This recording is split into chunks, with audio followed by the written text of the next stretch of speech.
You're not poor because you're lazy. You're poor because they trained you to be. The system didn't teach you how to get rich. It taught you how to obey. School never taught you about money. It taught you how to be a good employee. Think about it.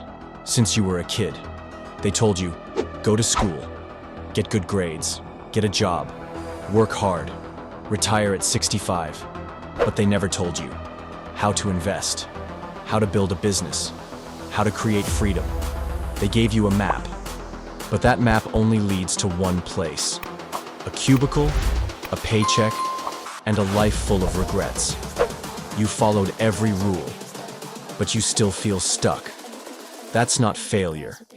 That's programming. The truth is, the rich play by a different set of rules. They don't trade time for money. They buy assets. They build systems. They use debt to get richer. They don't hustle harder. They think smarter. And guess what? You can too. But first, you need to unlearn everything they taught you. So where do you start? Learn how money works. Read Rich Dad, Poor Dad.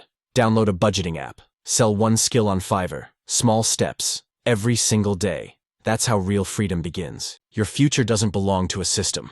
It belongs to you. Learn new skills. Take risks. Build something that belongs to you. Stop living someone else's plan and start writing your own. If this hit you deep, it's time to wake up. Comment enough below if you're done being broke. Subscribe for more mindset shifts that school never gave you.